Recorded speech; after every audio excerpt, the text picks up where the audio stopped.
Hey, welcome to Storytime with Ellie podcast. And I am Ellie. And today I have Phil with me.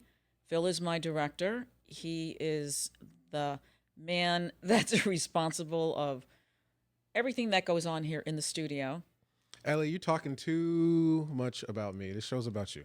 I thank you for having me But I here. had to introduce you as you're not just like sitting here in the seat. You're like, this guy, I found him on the street, and he said he wanted to be on the show. That's me. Yeah, this is Phil. Yes. So it's great to be here with Phil.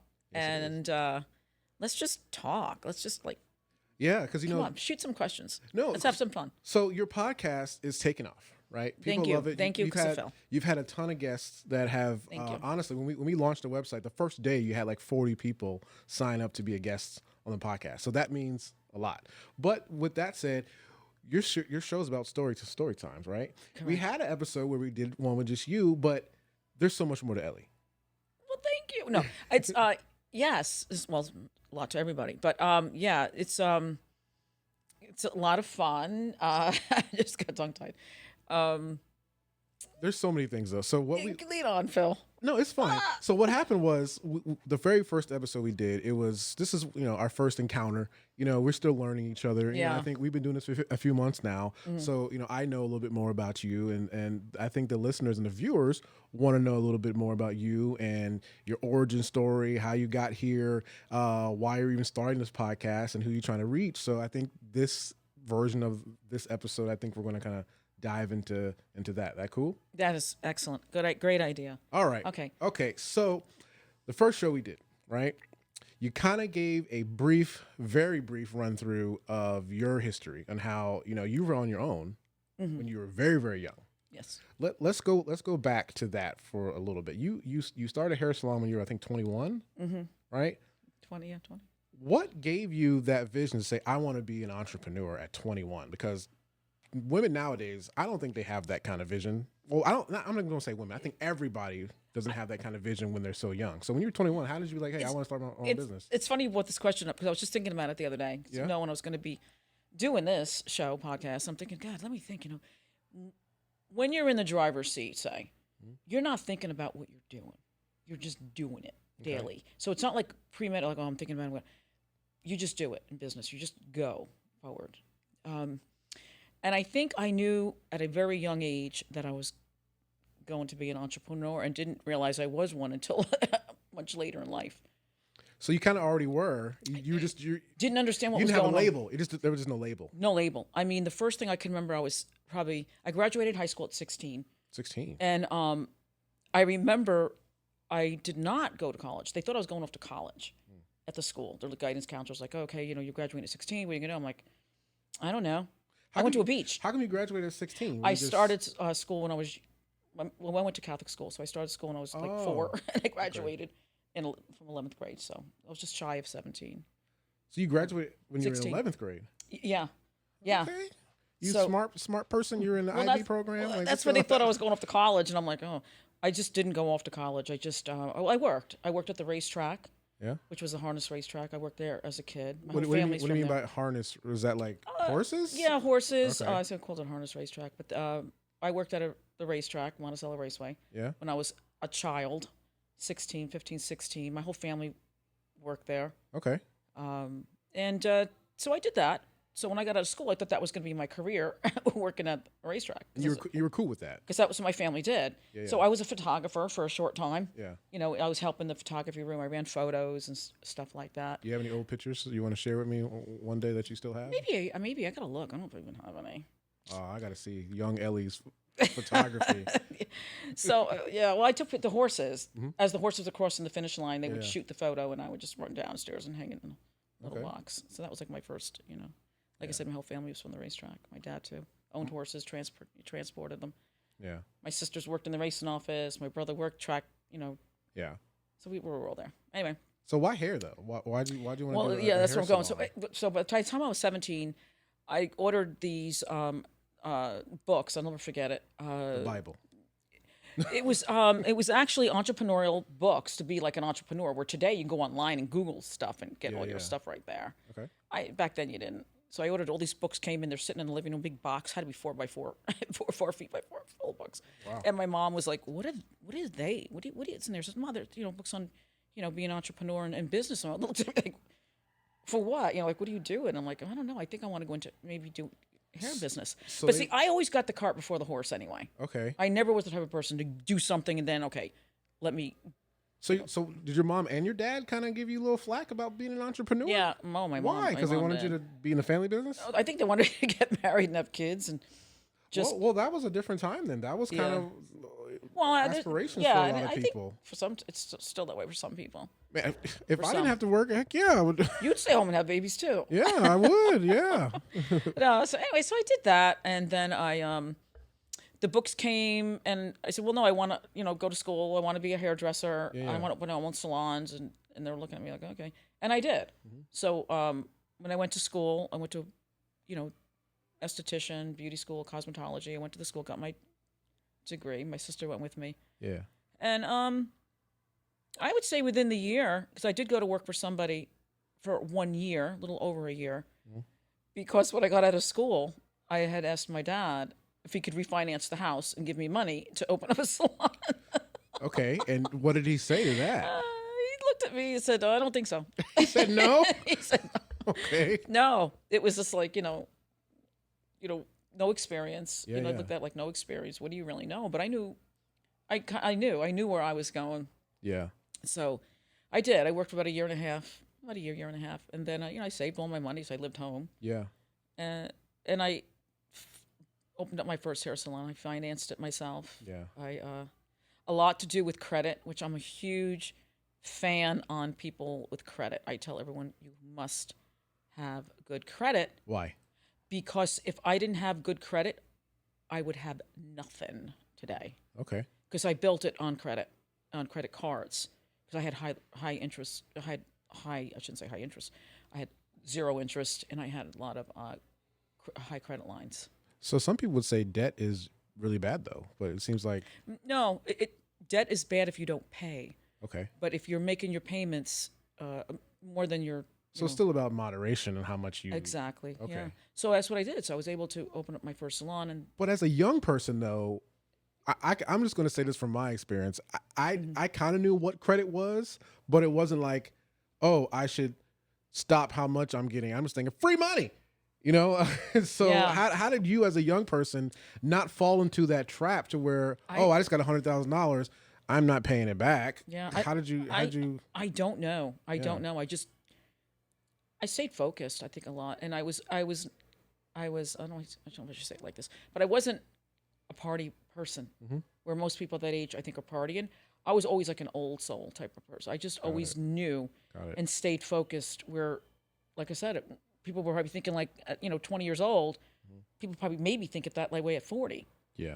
Where I was focused, I knew. So you were more mature, and that's probably why you were able to graduate early as well. They probably.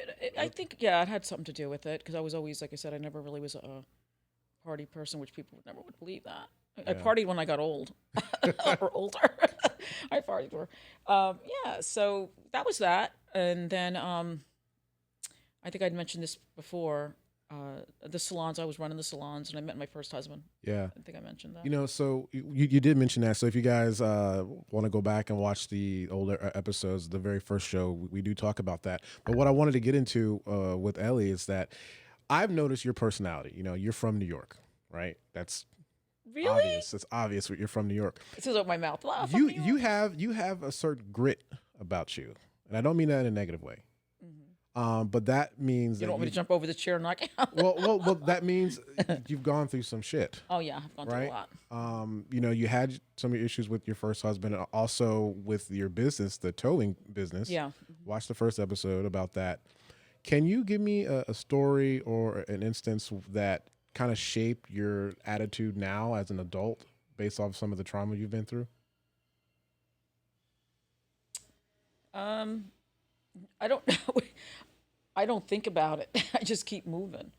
Well, I know it might not be the right. It's what I'm remembering in that episode is where you were talking about you were going to leave your husband and your kids, your son. Mm-hmm. Your son didn't know about it. Oh, yeah. Yeah. So can you give us a little You mean with the write-in? with the writing? Yeah, I just told someone that story because I actually do coaching as well. I think you're aware of that as well. Yeah. And I had a client the other day, and I said the same thing to her. I said, you got to write everything down. And I talked, write down, take a journal, write down what's going on in your relationships or any kind of problems that you're having. I always say journal, write down, and when you write something down about what you're feeling or what you're going through, you look at it, and as you're writing it, it resonates something inside of you. And the more you write, the more you read, it just sets you up for, okay, this is where I went wrong, or this is what I should do better. Is that making sense? Or it does. But I wanted to ask you about the writing, right? With my son, do you do it? So is there a certain time that you write? Do you write when you're angry, or do you just any type of emotion, or anything you want to remember? When you're going through a divorce or any kind of trauma, you want to write it as you feel it coming onto you. You know, as you feel something's going on. Yeah. Oh my God, how am I gonna get through this? Write it out. Like, oh man, let me, just write this shit down. But this is just for you. You don't share with anybody. No, right? And you don't share it with anybody. And just like I told my one client the other day, I said, he's at work. And he's just, CEO of a pretty big company. Mm-hmm. And I'm like, because he's going through a lot of things at, the company work. And I'm like, if there's something, just write it out. Write it out what's bothering you, and don't let anyone see it. I said, make sure you hide it. How come? I think because when you're writing that, it's your emotions. Mm-hmm. And sometimes it may not even be legible. You're writing things out because you're going like, well, it might not be legible. But you don't want people looking at that thinking what you're feeling or what you're thinking. It's for yourself. Okay. It's more of a your own therapy. So it's like a self-reflection thing, right? Mm-hmm. So are there any situations where you wrote something down and realized that you were in the wrong? Yeah, there's times where, I can't remember right off the top of my head where I would write something out, like I'm going to do this, and I would write it out and look at it, and I'm like, well, I don't think I really want to do that. Yeah. In decisions with business. Yeah. Yeah, like, it's just like a business plan. Yeah. You got a business plan, right? You got to write it out. I never write business plans out in my life. Yeah. I've never done a business plan, believe it or not. No? Never. Oh. I know. Okay. I've never done a business plan. Always just, like I said, got the cart before the horse. Gotcha. Yeah, so the biggest writing, I think when I really started to write was when my first divorce. And I think I mentioned that with my son and how it benefited, him when he read it. Well, so when you said how it benefited him, I think I asked you this on the first podcast. How did that affect his relationship with his dad? I think it made him feel like he understood, like when he read what I wrote, I remember when that happened. I remember certain things, and it gave him a different perspective of what his dad, because his dad was saying one thing, and here he's looking at what I never, he's looking at what I wrote, and it's like, well, it does make sense, and they can decipher. You can decipher. Again, I'm not going to get into the details. Did you never share what you wrote with him, right? You just kind of told him? My son? Yeah. No, I didn't. I wrote until he was 14 and 15 years old, and he asked me what happened in the marriage. He said, what happened with you and Dad? Because he was under 2. Got it. He wasn't even 2 years old when we broke up. And you don't communicate with your ex-husband, right? You don't talk with him? No, he only, about a year and a half ago, when he broke up with his fourth wife. Fourth wife, all right. Something like that. He was now trying to get back to be friends with my son again, or a relationship with my son, with his son. And at that point, he burnt so many bridges with my son. Your son is kind of over it? Yeah, he's over it. Even though he called me up, said, you got to do me a favor. You got to get Sam to call me. Yeah. And I want a relationship with him. But my son is pretty smart. He knew that bringing him back into his life, and now it's not only his life, it's his 2 children and his wife. He's got a wife and 2 kids. He says now he bring him in only for him to turn around and run off out of their life. If they don't know him, they won't miss him. Sad. Very, sad. Very sad. I mean, I even said to him at times, like, you sure you want to do that? Because, he's going to die one day. Everyone's life, right? Yeah. I said, would you ever feel, anything? Because I wouldn't feel anything. He just had a really sad. So let me ask you a question, though. So when I was younger, my parents went through a ton, right? Mm-hmm. My dad, this is the stories from my mom. My dad would cheat. He was a serial cheater. and he put his hands on my mom a few times, right? I never saw any of that as a child. Never saw any of that. My relationship with my dad, sometimes it was strained, because he worked all the time. So I didn't, but he was the coach of my baseball team. He was in all of my after school activities. He was a great dad to me, but he was a horrible spouse. Very common. Right? That's common. So as I grew up and got older, I would have those conversations with him, right? And as a son, it's very conflicting, like emotions. So how do you think your son kind of feels about the stuff that happened between you guys if his relationship isn't with his dad anymore? Because my relationship got really strong with my dad before he passed. My dad passed in 2021. But he still never got back together with my mom. That situation was nuclear. You know what I'm saying? But it was healthier. Yeah. You see, and I don't know if I've been answering this question, but I think in relationships a lot of times, and we talk about everything. Yes. Storytime. Storytime with Ellie. We talk about it all. Keep it rolling, baby. Rolling. I just think that and many times with relationships, it is the children. Yeah. And it's like we co-parent. But as far as the husband and wife, it's like you don't even belong together. It's almost like, I guess, how the birds are, right? Or how nature is. Yeah. You have kids with them, they leave. I shouldn't say it like that. But, you know. Do you think, in this day and age, do you think parents should stay together just for children? Or do you think it's better if they split and co-parent? No, I think co-parent is more important. And I'm going to get to that, too, as we were saying about father and son. Yeah. My ex became a better father when we weren't together. Because when we were together, I had him my son all the time, and I think they rely more on the wife or one or the other. Yeah. But if you want to be a parent, even though my ex did try, he did try, and he then figured I'm going to step up the plate. Now I'm going to have to try to do better for my son, and he did. And I think he tried for many years, but I often said that if we didn't divorce, he probably would have had no relationship with his son.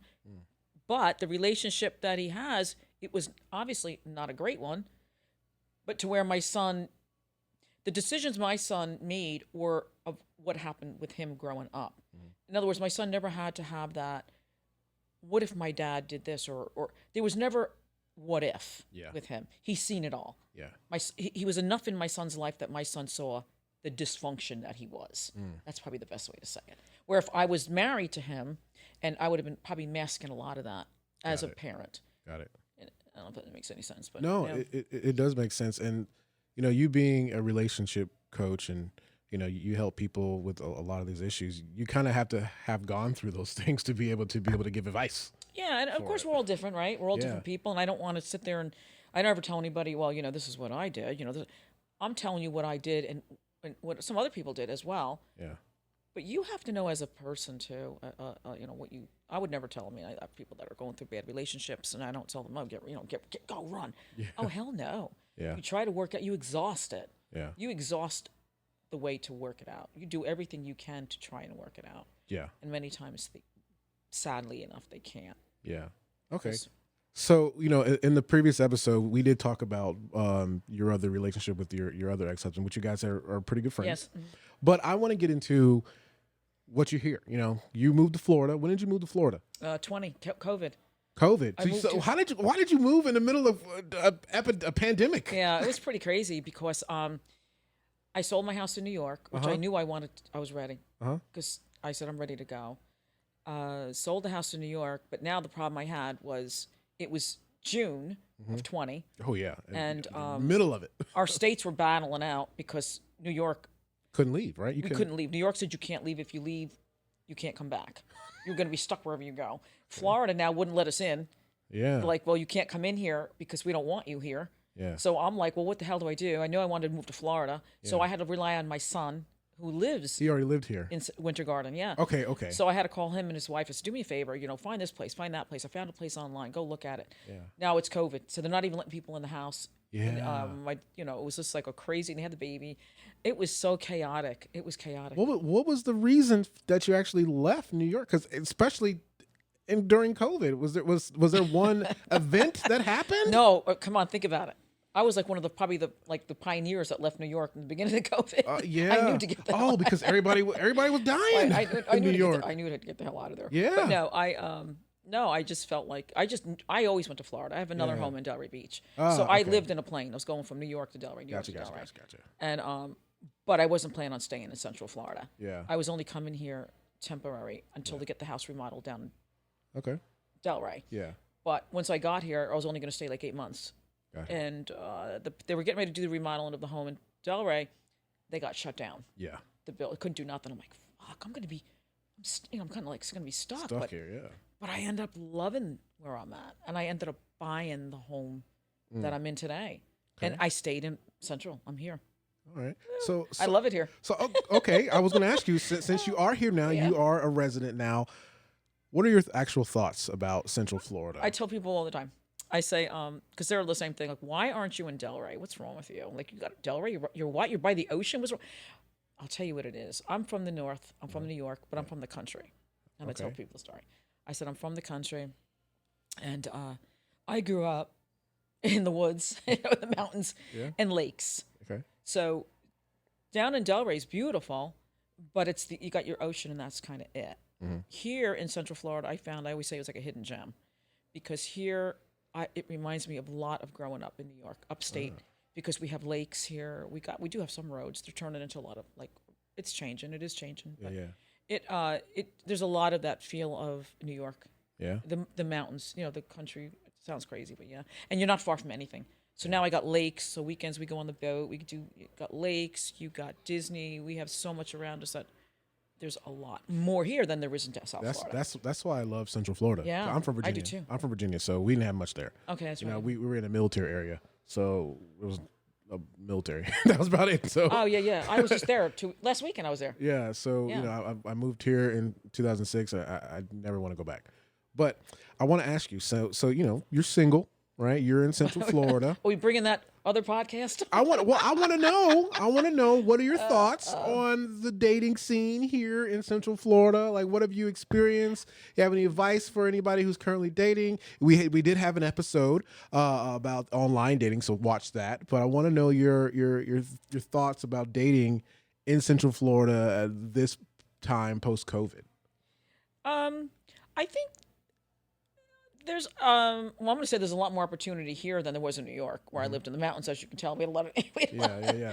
we had a lot of yeah. So no, I'm going to say there's a lot of opportunities. They're out there. You do meet a lot of people, a lot of mixed married people, you do meet a lot of different When you say married people, you mean a lot of cheaters? swingers. Swingers. You meet some swingers. You meet married people.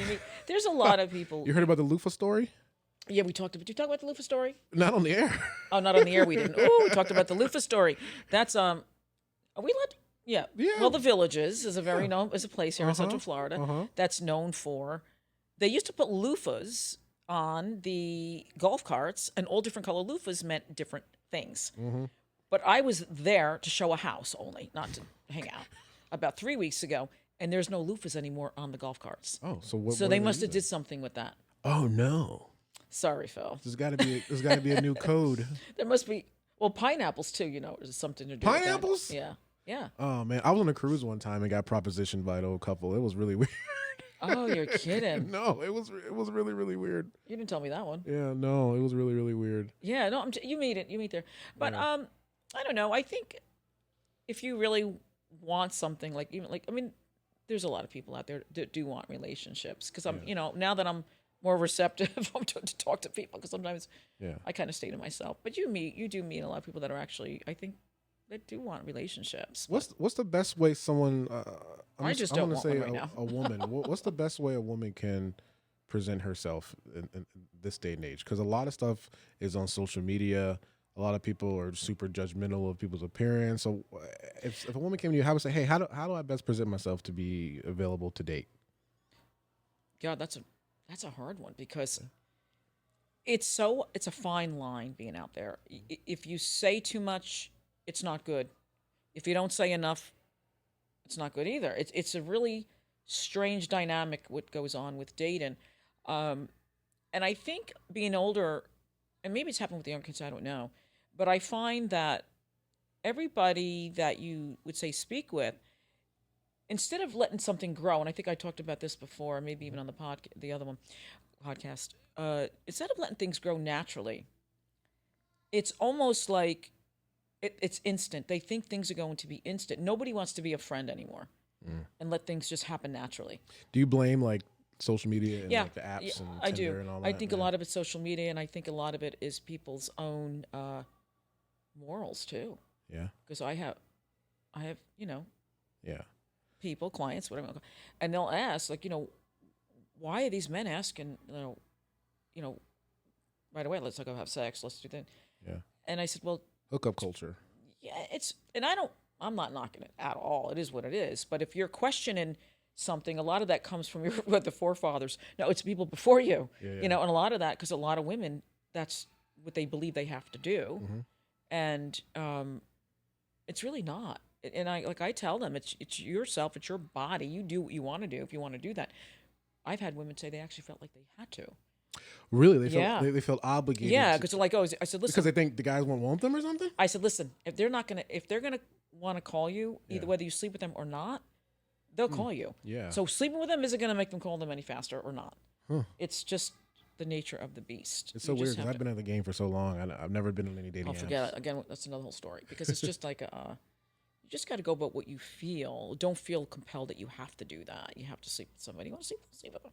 Okay. But it's just, you know, a lot of women are looking for a relationship, and it's like a guy will walk up to you, and I think, was that like back in the Woodstock days, maybe it was the 60s, where people like, what's that, free sex or something? It's Free like love or something free like love that. or something was going on, and I laugh when they tell me these stories. I'm like, I actually walked up and asked you that, and they're like, yeah. I said, shit, that size is something like, you know. Yeah, that's scary. Yeah. Especially this day and age. Everybody got an STD or something. Yeah, and exactly. And they're just like, I don't know. Yeah. I don't know. I just think the best thing to do is just like mind your own. Do you remember, I don't know if you heard this term, but the 90-day rule? You ever heard of that term? No. Tell So me. it's when, if you're a woman, you have to make a guy wait 90 days before you sleep with them, if you're dating. 90-day rule. How do you feel about that? Obviously, I didn't know about it. So. Bingo. Okay. So what's Ellie's rule? How many days? Well, I'll be honest. I think a date really, there's no rule. Okay. There's no rules. There's no rules. It's, you could meet somebody and there's an instant connect. Chemistry. A chemistry, an instant connect. Like, and you may do whatever with that person, and you can meet 700 other ones and not do that at all. You know, it's just a certain connect that you could have with somebody, where other ones, it may take you longer. And I tell a lot of people with the dating, I'm like, give it 2 or 3 dates. By the third date, you'll know what kind of person that person is. Is it true? So I've heard this on the internet. Is it true that women know within 3 seconds whether or not they will sleep with somebody? If they would ever sleep with somebody? I think there might be some truth to that. It might not be 3 seconds, Okay. but it could be that, what I'm saying before, that instant connect. Yeah. And it happens, but well, for me, it doesn't happen often. you know, it takes a lot for me to like anybody. Okay. I don't mean that in a bad way. I think it's because you're from New York, so you could have be. your guard up a little more. Yeah, they tell me that, but Yeah. I got that guard. But yeah, I don't know. It's just, and you know what I always say too? I always say, be a challenge. You know, I don't know. I think women, I think we're huntress. Or I know I am. Okay. We're huntress, and we like to hunt. And let's face it, it's not all in a kill. It's not. Do you think that men may be a little bit intimidated by that though? Because naturally men are hunters, right? And so like now that you're saying that you're a huntress, men may be afraid. But they might get chewed up. Well, true. Yeah. Yeah. So have you experienced like guys being a little intimidated by you? Because I mean, Well, I think men are just intimidated by me. well, yes, because A, you're from New York. And I'm from New York, and I got that. B, you're not poor. You know. It's the whole thing makes up like Because it's like a salad. Well, so here's my thing. My thing about me is that I need to be able to feel like I bring value to the table. So I think a lot of men may be intimidated because they may not feel that they bring any value to But you because you already can do it for yourself. But you weeded that out. Then you're weeding the weak ones out. That's smart. Because listen, I mean, I have friends. I have men that I am friends with, but they're strong individual. You know, as I say, men plural. No, they're strong individuals. They're smart. They they're confident in themselves, and they don't like. And there's also that alpha, I do know how to like. Okay, you're the alpha. I gotta, and there again, it's not like you just feel it. It's like, okay, well, so you kind of like back down a little. So Ellie, people always say men and women can't be really good friends, right? I've heard that time and time again. Do you agree with that, or can they be friends and still be platonic? You're laughing. You're laughing because you're thinking about somebody. I think I froze. You're thinking about somebody. No. I think it's. I mean, they can. Yeah. They can, but many times something clicks between one or the other. Do you think it happens after the initial proposition or approach, and they get denied? No. I think it's when they're constantly thrown in together. There's a certain, I guess, bond that they form, and that's kind of what happened to me and my second husband. Because we were working. So you didn't put him in the friend zone? We were well. Yes. We were friends obviously at the beginning. We that's how we developed into that. Developed more into a relationship, and then okay. Yeah. I mean, it can happen. I mean, hey, listen. One of the biggest if you took like, okay, where do affairs start? The number one place is your workplace. Yeah, because I mean that's your second home. That's your second home, and you're working with that person every day. And let's face it, there's going to be certain things that. So your work husband became your real husband. Yeah.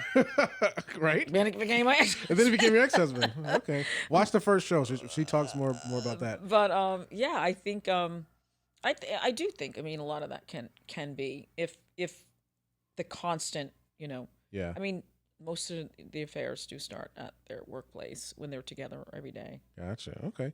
All right. So I want to end this show with talking about the podcast, right? Your podcast is pretty successful. A lot of guests want to get on the show. So let's actually talk about where you want to go, your vision for the show, Storytime with Ellie. What do you want out of it? Yeah, I think where we're going with this, or where I'm going with this, is what I have been doing now, and I just started doing this as well, not just us talking like this and about everyone's stories. I am working with business owners, and what we're doing with them is it's on the journey portion of the podcast. I have Storytime with Ellie, and then I have the journey, and that is business owners talking about their journey and how they got to where they are today, and how they started, and that's starting to take off as well. And we're going to start doing some recordings for that. Okay. And that's going to be kind of cool because now they get to come on and talk about how they started, where they started, similar to what I did, only they're going to be a little more in detailed and, finances and how they did, how this, that, and the other thing. Some guests chose, they want us to come into their establishment. We will be shooting some footage in their establishment. Cool. And so that's going to be a lot of fun. And inspirational. That's what we want. We want to inspire people, like to see and when you hear the stories on how some of these, how they made it, it's amazing. And that's what we want, right? We want to feel good, and we want, and recognition. Because how many times you walk into a restaurant or a store or whatever, it could even be you, you walk into and you don't know what went on behind and how they got there. The journey is important. The journey and how important it is. And I think this podcast is going to really shed a lot of light on that. And also I'm working with some non-for-profit organizations. I have, I have two big ones coming on, one with autism, and I have one now also with, that's going to be with dementia and Alzheimer. Oh, okay. They're going to be big contributors to the podcast as well. Nice. Because we're going to be spotlighting what they're doing for a lot of these patients and what they got coming up in the pipeline as these housing. And I think I mentioned that. Did I mention that one to you? Yes, you did. Yeah. How they're going to be setting up houses throughout the state of Florida. Yeah. And it's like a daycare. Yeah. A daycare for dementia patients. So they're going to, there's awesome. A lot going to be going on in the next few months. Wow. Cool so Storytime with Ellie is it's growing. Yeah, if you haven't had a chance to, just head to storytimewithellie.com. That's the website. That's where everything lives. You have your blog there, your pictures, the YouTube channel is linked there. If you want to be a guest, just fill out the form. all that's like that. So Ellie, thank you so much. I actually Thank had a you, chance Phil. to interview you because I know Yeah. you're doing the interviewing. So Yeah. we should do this every We are now and then gonna- because there's so much more We're going to that be we talking can a get lot into. more, Phil. Yeah, totally. Yeah, Yeah, so much more we can get into. So guys, thank you all for tuning in, Yep. and we will catch you guys later. Thank See you. ya. Thank you.